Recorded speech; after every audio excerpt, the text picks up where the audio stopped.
episodes. So if you want to do $100, that'd be $100 an episode. So Which we would love. We love that. That would be cool. But and by the way, to everybody who has been giving us support, we so appreciate that. You have no idea how much easier that makes things for us.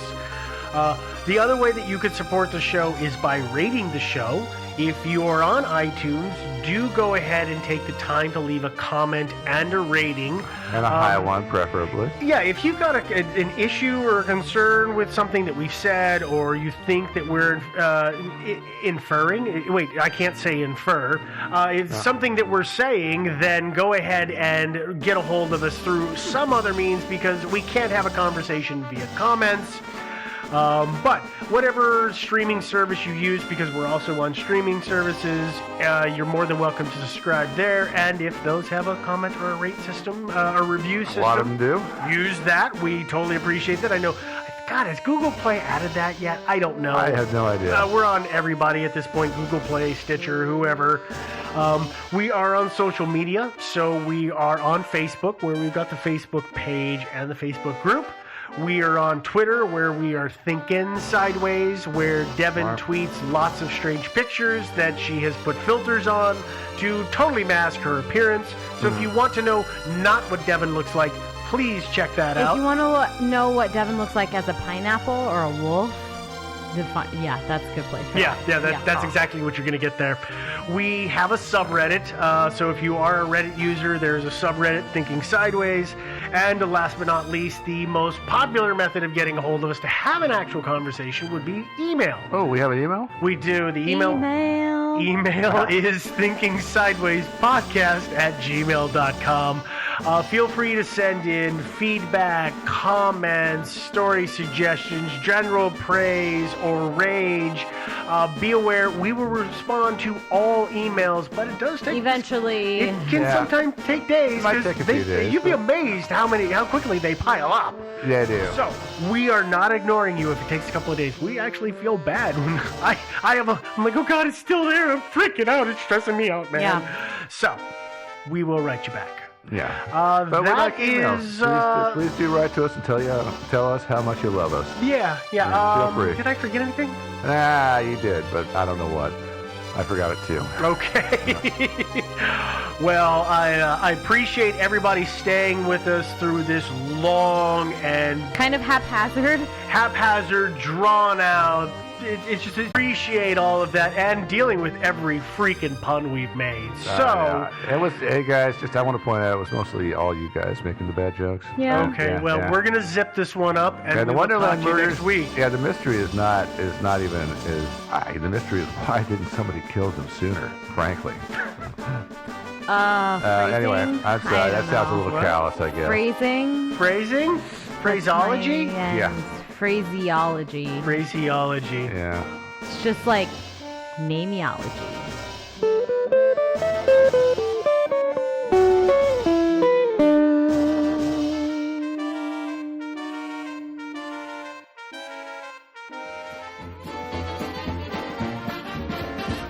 Thinking Sideways. I don't understand. Does not compute.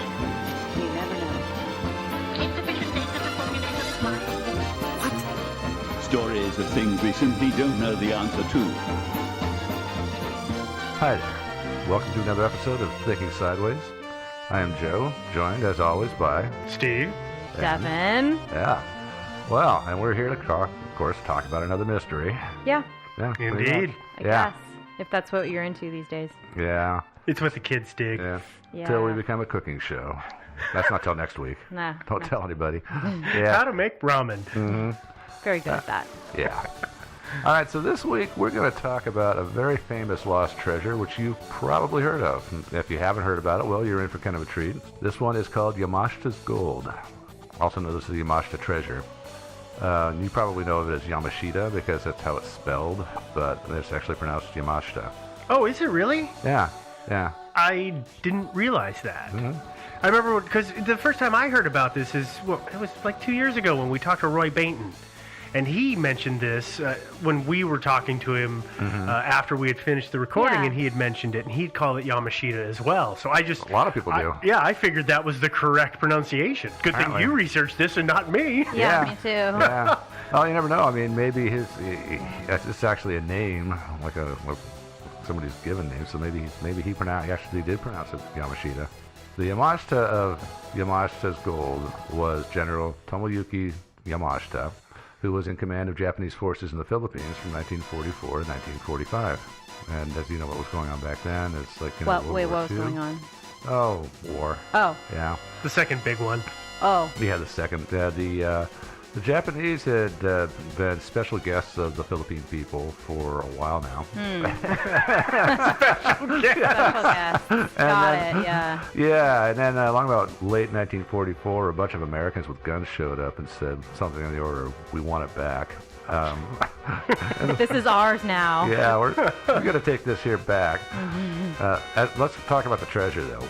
The treasure came from all over the place. The Japanese invaded and occupied a lot of countries before and during World War II, as you guys know.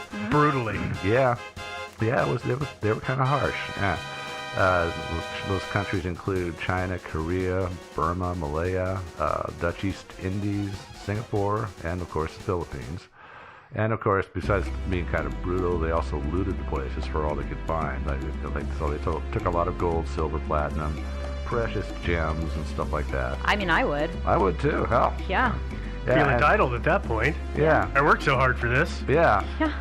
According to some people, most of the loot was shipped down to Singapore, where it was reportedly was cataloged, and then it was shipped off to the Philippines, which is sort of on the way to Japan. From the Philippines, the booty was sent on to Japan, supposedly, along with the valuables that they stole from the Philippines also. And nobody knows how much of this loot actually made it to Japan, if any of it. Well, I'm sure a lot of it did. Yeah. In 1942, though, after the Battle of Midway, the American Navy began to dominate the Western Pacific and started sinking a lot of Japanese ships. So probably a few of these had loot on board also. Quite possibly, yeah. Probably. Yeah, it's sitting down there waiting for you if you want to go find it. Get a snorkel. Yeah, I know. At this point, then the treasure was kind of stuck in the Philippines because it's kind of wasteful to sit on a ship that's going to get sunk. So what to do? Bury it. Yeah, that's an idea. Yeah. Yeah, the U.S. invaded the Philippines in October 1944. Yamashita fought on for almost a year, eventually surrendered in September 1945. And to keep himself occupied in the interim, he did the usual military stuff, but also started hiding all the loot so that it wouldn't fall into Yankee hands. Makes sense, right? Yeah. And I do it. It is claimed that the treasure wound up being stashed in between 172 and 175 places, although I've heard other stories where it just was stashed in one enormous cavern. That is the one enormous cavern is kind of the fantastic version that I've come across. That's always the first one that pops up on your searches. I don't know. It seems like it'd be easier. To just do one? Yeah. Depends on how much stuff you got, Just though. throw it all in that cave. Put it under the dragon. Yeah. Is that not? Excellent idea. Yeah, go recruit a dragon. I will. Make Yeah. sure Indiana Jones doesn't show up and you're fine. You're fine, yeah. It's always been my dream to find something like this, so it would be great. No, anyway. Yeah, the method that they used was typically this. They would find a suitable hiding place, let's say a cave, and then a bunch of booty would be hauled in with soldiers or slave labor or both. Engineers would rig up booby traps so anybody trying to get in there would get killed. And then the cave entrance would be sealed or blasted shut with everybody inside, so that way they wouldn't be able to tell anybody where the treasure was. That does sound a whole lot like Indiana Jones. Uh-huh. Yeah. Yeah. I want my whip and everything. Yeah. We're going, man. Yeah. Incidentally, Yamashita's Gold was featured in, not even though it was not named, but it's in Neil Stephenson's Cryptonomicon, which I know I've plugged before. Yeah, I was going to say, you've mentioned this book before. Yeah. Spoilers! One of the main characters in the book is a Japanese guy who winds up getting conscripted in one of these, into hiding a fabulous amount of stuff in this cave. Because he's a clever guy, what they do is they seal it shut with him and a few other people inside it, then they flood it. They divert a river basically to flood the cavern. But he's engineered himself a way out, so he actually escapes. Clever. Yeah. Way to spoil the book. I know. I should have probably said spoiler. Wait, go back. We'll edit it in. You ready? Spoilers! The legend of Yamashita's Gold has never gone away, and for decades, people have been looking for this, a lot of people, and they're still doing it today. and quite a few of them have gotten killed trying also. Weird. No, nobody has ever found the treasure except for one guy named Rogelio Rojas, who we'll talk about a little bit later on. Maybe. Maybe if you're good. No, if I'm you're sorry. lucky. I meant maybe he found it. Mhm, yeah. Oh, yeah. Yeah. Yeah, she's right. We'll He talk may have about found him. it. Yeah. Yeah. Yeah. Or found a part of it. We totally misinterpreted that. Yeah. Well, let's talk about theories then. All right, let's do So them. that's a pretty short summation. So I guess we can talk about some of the theories. Yeah. Yeah, there's a lot to go through here in theories. Yeah, a little bit. Yeah, there's several theories. One is that it's real and it's out there waiting to be discovered still. So this is it, are we doing kind of heading theories, right? Like we sometimes with my stories will do theory 1, the gold is real. But Sub-theory 1, the gold is real and this thing. Are we doing that sort of thing? Is that the construct here? If by subhead the gold is real, most theories, and then subhead or heading 2, the gold is not real. All right, yeah, fair. that's just how my So start. if we assume the gold is real, Yes. Yeah. the theories are... The theories are that, well, they just did a really good job hiding it, and it has yet to be found. But that's not, not really much to say about that one. So this is something that struck me a little odd. If if indeed the Japanese did gather all of this up, and they're looting everybody, why is it always the gold that everybody talks about? There would have been all kinds of precious stones and things like that. I imagine artwork would have been collected. Oh, yeah. But why is it we only ever talk about the gold? I don't understand I understand that people have an obscene lust for gold, but it's just funny to me that that's the only thing that ever gets brought up. Oh yeah, I just think that Yamashita's Gold sounds like a cooler title than Yamashita's Treasure. Maybe that's why. Maybe. Yamashita's stolen stuff. Yeah, I That know. doesn't sound so great. Yeah, his loot. But obviously they did gather up, jewelry and gems, Everything. and platinum and silver, a lot of stuff besides gold. Yeah. They hoovered it all up. Yeah, well, they kind of, they're not the only ones that were doing that kind of stuff in that exact same time frame. I mean, that was kind of a common practice, but it's funny is that in this particular story that it's always just the gold that everyone talks about. So the Philippines are still do have enough kind of undeveloped, lush areas that this is a feasible thing, that it just hasn't been discovered yet. Yeah, Okay. it's possible. Yeah. I mean, I have I gotta be honest, I have no kind of scope of how saturated the population is on the Philippines. I think there's some. I don't know much about the Philippines, to be honest with you. I know some islands have a fairly decent-sized population, and some are, practically deserted. Sure. Yeah. Because that would be my question about this: is it even feasible that there would be 170 caches of? Well, gold? it's a pretty big area. Yeah. Yeah, that's And, a lot of islands. most of those islands tend to have all of their majority of their population centered in one or two major cities or Sure. ports. Yeah. So that leaves a lot of undeveloped rural areas. Yeah. I Yeah. think that's why everybody's kind of saying, well, it's still got to be out there. That's fair. Yeah. Okay. Yeah. Got it. I still don't know exactly how the number 172 hiding places, where that exactly came up from. Some of those are not all on land either. Some Right. of them are like around 40 or so are supposedly underwater somewhere, like you in an go. underwater cave or Sure. yeah. But I don't know. They found a map that he was playing tic-tac-toe on and Yeah. interpreted every X as a location for It was treasure. it was Yeah. a connect the dots. Exactly. Yeah. Well, our next theory is this, which is that Yamashita's gold really was real, but the Americans got their hands on it. This theory is advanced in a book that's called Gold Warriors by Sterling and Peggy Seagrave. Did you read any of this? Of the book? Yeah. No, I went out to Amazon.com and I read the description, and then I went to the reviews. Uh-huh. And the reviews were very useful. They saved me from wasting my time with this. Well, I read they put out some like 3 or 4 page summation of their stuff, and I found that and I read through it, and they're really stretching, in my opinion. And I know we're going to go into some of this, but I was really surprised at some of the correlations, and I'm using air quotes here, that they made. Yeah, they took a lot of liberties with the truth here. Well, Yeah. let's have it. So what they say is that intelligence operatives, probably from interrogating captured Japanese, they got onto the scent of the booty somehow, and then they really couldn't interrogate and torture Yamashita, so they grabbed his driver and tortured him for a while until he confessed. And since he was Yamashita's driver, he was driving him all over to all these locations, presumably. So he was Right, able to, underwater and stuff, you know. yeah, exactly. And then they used all this loot that they found to fund black operations all around the world, including bribing politicians, buying elections, and all kinds of stuff. And their book is supposedly very well documented, but to find out the sources of their information, you have to buy a bunch of CDs separately from the book. Oh. Yeah. They don't actually list their references and sources like every other book I've ever read does.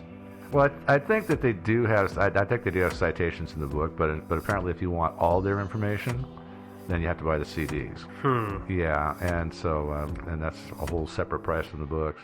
They found the gold. Yeah, I know. Obviously. Yeah, it's this is people where the buying gold their is. stuff. Yeah, I know. It's kind of like the gold rush. You know, the guys who really made out like bandits were the guys that went and sold shovels and stuff like that to all the prospectors. You know, Yeah. prospectors all went broke. Yeah. Well, most of them did. Anyway, my favorite of all the reviews on there was a 1-star review from a guy named Angus Waycott, who has written a book called Sado, Japan's Island in Exile. And the Seagraves in their book claim that more than 1,000 Korean slave laborers vanished without a trace on Sado Island. And they cite Angus Waycott's book to support. The book says no such thing. And so that's it. That's a direct quote, right? Yeah. My Is book that in says his no Amazon such review? thing. Says it was on the Amazon review. Yeah. That's amazing. Yeah, what else he said? He said it was a deliberate misrepresentation, and he also said it was shameful. There you go. And so, after reading that review, I just figured I was going to leave it at that. I think you guys can go read the reviews on Amazon and decide for yourselves. But I think support for this theory is not really there. Well, and like I said, Yeah. I read some of their stuff, and it is really thin, and there is a lot of leaps of faith made in it. Oh yeah, and a lot of the other critical reviews out there said the same thing. This is Yeah. just poorly sourced. And one guy said this would make a fine little thriller to read at the beach when you're on vacation. Nice. Yeah, you shouldn't Yeah. treat it as nonfiction. Nice. Yeah. So we'll put that theory to bed. All right. Yeah.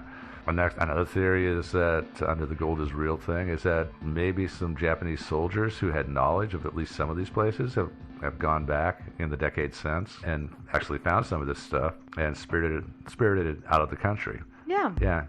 Yeah. I like it. Yeah. That makes sense. Yeah. Yes. What does not make sense to you? Well, I'm just thinking about the state of Japan after the war and everything that's going on. Well, I'm not like talking you'd have about... to wait. Like somebody would have to wait at least a decade or two before they could even think to do it. Oh yeah, I mean, no, you'd have to wait quite a while just for The heat to die down. just for emotions to die down in the Philippines. Because let's face it, they didn't behave themselves perfectly when they were there. No. And so you'd probably want to wait a decade or two before you went back. Unless it was, in remote areas of the Philippines and you just get a boat. I mean... Oh yeah, and sneak on shore. Yeah, or it's not on shore, it's underwater, and you just... just come back. Yeah, that's a possibility. This is a fine theory, and it's entirely possible, but it's sheer speculation. And it's absolutely. Yeah, and I'm just throwing it in to waste everybody's time. Sure. Yeah. Thanks, Joe. So yeah, possible, but based on the evidence, I've got to give it a fail. I guess you could, with that kind of gold, bribe some officials in the Philippines. Well, that's true too. I mean, You you could go to them and just say, hey, look, I know where there's a huge stash of gold. Yeah. Let's dig it up, and you can have half. Or you don't even say that, or you just Pay them. sneak in, and if you get caught sneaking out, you say, here's some... Yeah, have a gold bar. Have some gold. Well, Good yeah, job. and as long as somebody melts it down, I'm assuming, of course, that it's in bar form and not in whatever original jewelry shape it was. If it's in bar form, they're in turn going to have to turn around and melt it down themselves, whoever's being bribed, because what do they call it when they stamp gold? I think it's called hallmarks. Okay, because it would definitely have a hallmark on it to indicate where it was from. And I would be a little. I mean, I guess if you're willing to take a bribe, you don't really care where it came from. But that could cause a lot of alarms to go off if you then turn around and try and pass that off. Do you think that was something that was documented? Like, do you think they have records in the places that they were stolen from that these specific gold bars were stolen?